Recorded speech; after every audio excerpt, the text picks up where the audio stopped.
Port walker present कहानी और किरदार में आज की कहानी है अंधेरी रातों का कातिल।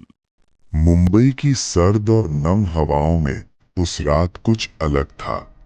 घड़ी ने जैसे ही 12 बजाए पूरे शहर पर अजीब सी खामोशी छा गई। सड़कों पर दौड़ती गाड़ियां कम हो चुकी थीं और स्ट्रीट लाइट की पीली रोशनी में परछाइयां लंबी और डरावनी लग रही थीं। पिछले 1 महीने से शहर में एक रहस्यमयी कातिल का आतंक था।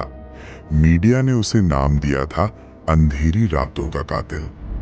वो सिर्फ अमावस्या की रात को वार करता और हर बार एक ही निशान छोड़ जाता, एक काला गुलाब।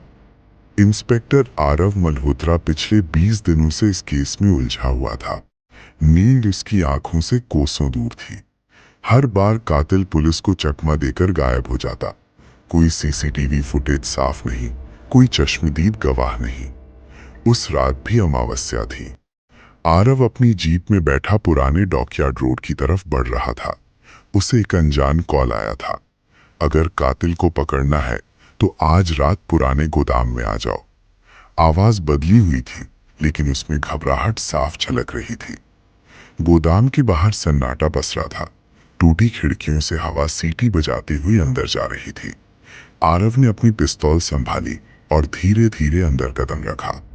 अंदर अंधेरा इतना गहरा था कि जैसे रोशनी भी डर रही हो। अचानक एक हल्की सी आहट हुई। कौन है वहां? आरव की आवाज गूंज उठी। कोई जवाब नहीं। फिर उसे जमीन पर कुछ दिखा, एक काला गुलाब। उसका दिल तेजी से धड़कने लगा।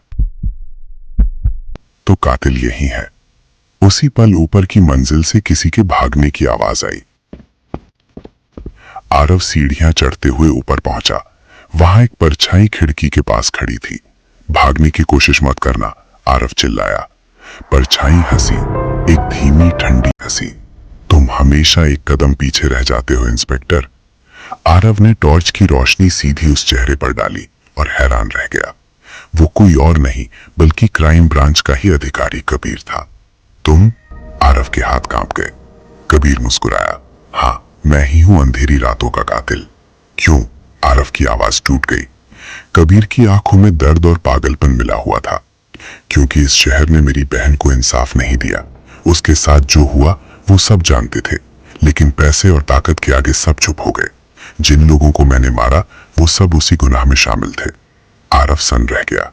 जिन लोगों की हत्या हुई थी वे सभी प्रभावशाली बिजनेसमैन थे और सचमुच एक पुराने केस में संदिग्ध हुई। कानून तुम्हें सजा देगा कबीर, आरव ने धीरे से कहा। कबीर हंसा। कानून? वही कानून जिसने मेरी बहन को मरने दिया? अचानक उसने जेब से चाकू निकाला और खिड़की की तरफ बढ़ा। रुको! एक गोली चली। गोली कबीर के कंधे में लगी। वो जमीन पर गिर पड़ा। उसकी पकड़ से काला गुलाब छूट गया। आरव ने दौड़कर उसे पकड़ा। कबीर की सांसें टूट रही थी। मैं कातिल नहीं, इंसाफ हूं, कबीर ने आखिरी बार फुसफुसाया। बाहर दूर कहीं पुलिस सायरन की आवाज गूंज रही थी। अमावस्या की रात खत्म होने वाली थी। पूर्व दिशा में हल्की रोशनी उभर रही थी। आरव गोदाम के बाहर खड़ा आसमान को देख रहा था। कातिल पकड़ा जा चुका था, लेकिन उसके मन में सवाल अब भी जिंदा थे। क्या कबीर सच में सिर्फ कातिल था, या वो उस अंधेरे सिस्टम की परछाई था जो अंधेरी रातों में ही नहीं, उजाले में भी छुपा रहता है? सुबह की पहली किरण के साथ एक सच्चाई सामने आ चुकी थी। हर अंधेरी रात का कातिल कोई इंसान ही नहीं होता। कभी कभी वो हालात होते हैं और कभी कभी हमारा अपना समाज। कहानी पसंद आई हो तो लाइक, शेयर और चैनल को सब्सक्राइब करें। सांसों ने वफा की तो मिलेंगे अगली कहानी में। शुक्रिया दोस्तों, कहानी में यहाँ तक बने रहने के लिए।